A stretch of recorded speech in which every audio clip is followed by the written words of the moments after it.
if you're going to allow people to sing Kill the Boer, and everybody is just saying, no, this is not literal, this is figuratively speaking, well, the actions we are going to face now because of this kind of hateful conduct is not going to be figurative, it's going to be literally. We are literally going to see that. And we expect government to take a stance against that. The president has been silent when a section of the population have to hear that they have to be killed. And that is, of course, what is leading to what we are seeing now. I want to start off by saying we blame President Cyril Ramaphosa, as well as senior ANC leaders, as well as some people in government, for what is happening now. This is indeed a crisis. We try to avert this crisis. Some of you might know, in April last year, we wrote a letter to President Ramaphosa urging him not to sign the Expropriation Act, saying what we believe the problems in the Act are. And by the way, those problems are not fabricated. If you believe it is fabricated, go and read Section 12.3 of the Act, which allows expropriation with no compensation. Of course, Deputy President Mashatile said in October last year that no compensation and expropriation without compensation is the same thing. We try to avert this. We also stated in our letter to the President that this will harm international relations, it will harm investments in the country, and we hoped and asked that he would refer the Expropriation Act back to Parliament. But I must say, our proposal was treated with disdain, because to this day, we have not received any response from the President. So we try to avert this. If somebody is to blame, it's the President and senior ANC leaders. Also with regard to the BELA Act, and you will know that President Trump mentioned some sectors of the community are being treated very badly, as he stated it. The fact is, the BELA Act is the worst thing any government can do to a section of its population. Afrikaners don't have traditional areas where our language and culture can thrive and exist. Schools, Afrikaans schools, plays a prominent role in our cultural existence. And therefore, an attack on Afrikaans schools is an attack on our cultural existence. And by sending out this message to the world, as well as the US, that this government is allowing a certain section of the population to be targeted, then it is not our fault. The President, as well as senior ANC leaders, should take full responsibility for that. Afriforum, Solidarity, and the Solidarity Movement try to solve this targeting of our community through the BELA Act, through constructive discussions. Solidarity had at NEDLAC negotiations. As you know, Solidarity is a trade union, but Dirk can speak for himself just now. And there was an agreement that was also signed by the presidency. And we hoped we could avert this situation. And we were then again treated to disrespect by the president, publicly denying that the presidency was involved. And that, of course, is not the actions of a president that has the interests of the country at heart. It's not a president that is loyal to all the people of this country. It's a president that places his own party's interest above the interests of normal South Africans, and not only Afrikaners. And therefore, our cultural relationship person, Barend Ace, has already this morning started to engage with various cultural communities and traditional leaders. It is now time that we build a future in a network of communities, and we can do this despite government. Those are the issues. Then, of course, we are proudly part of the Solidarity Movement, and as our chairperson Flip Buys mentioned, we see our future in Africa. Our people in Afrikaans, the Afrikaner folk, became a people here on the southern tip of Africa. We did not develop elsewhere. We are not Europeans. You had Germans, Europeans, Dutch coming to the southern tip of Africa as Europeans, but we became a people here. We are indigenous to this people and to this country, and we are going nowhere.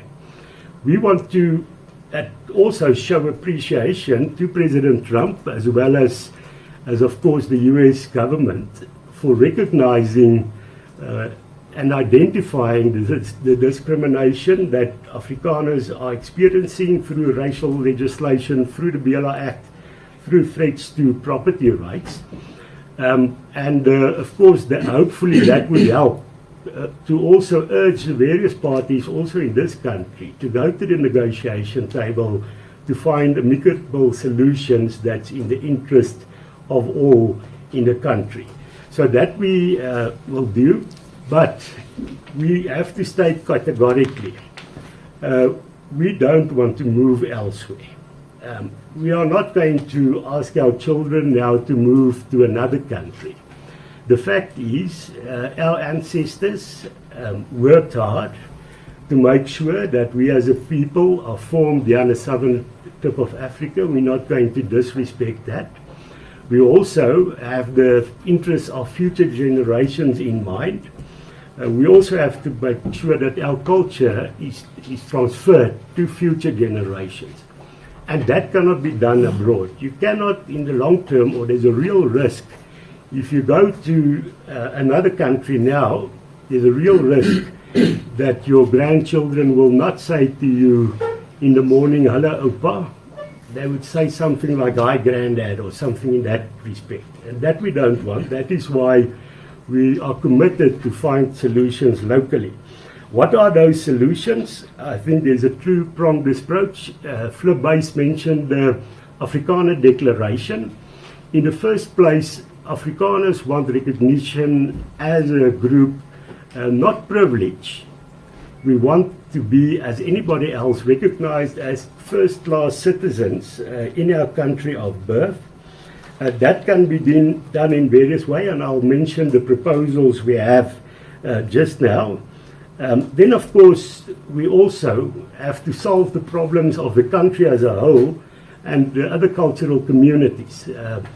In my discussions with Barend Eys, he has mentioned the huge problems that are experienced in traditional communities, where there's a lack of mother tongue education, where land is owned by the government, and they refuse to make sure that those communities can have access to land.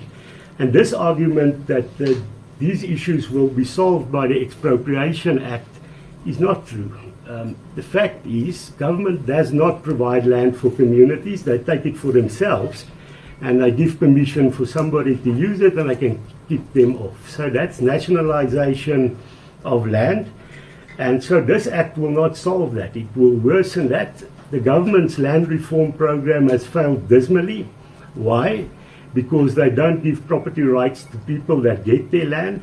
And if you don't have a title deed, you cannot go to a bank and get funding, and therefore you are set up for failure. So government has set up black people for failure on farms in this country, and to their own acknowledgement, 90% of these farms are failing. So for that, this government also needs to take responsibility.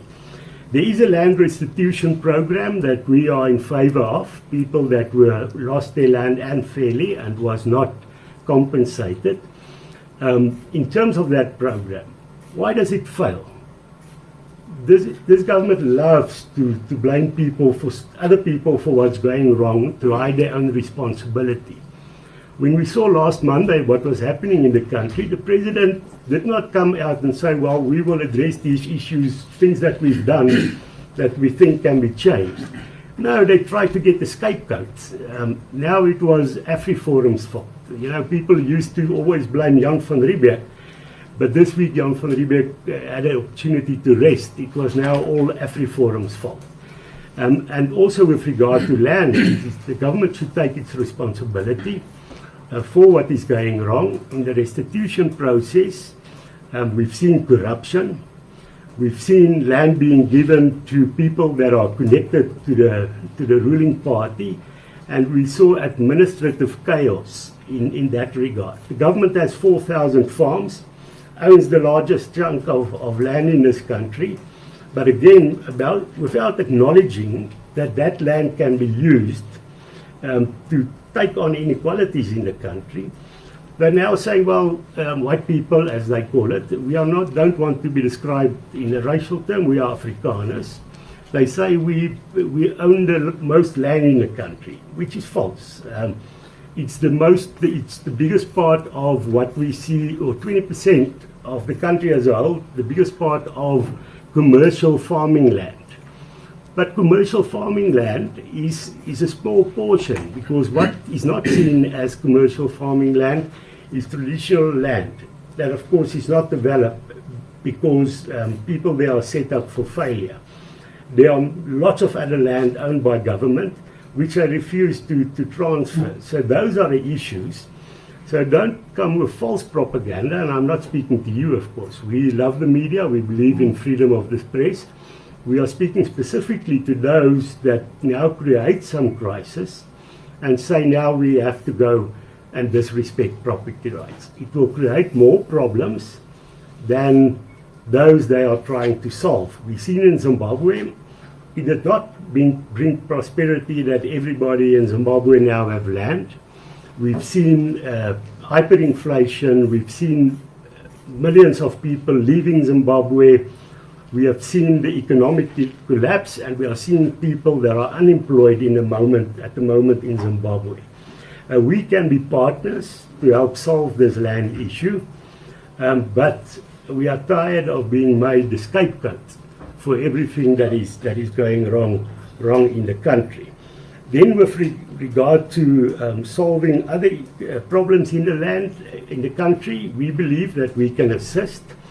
Afriforum has 165 branches countrywide and 177 neighborhood watches that are active in local communities to make sure that we fix roads, that we make sure communities get water, and that we make sure we clean up our towns. And that is, of course, to the benefit of everybody in those towns.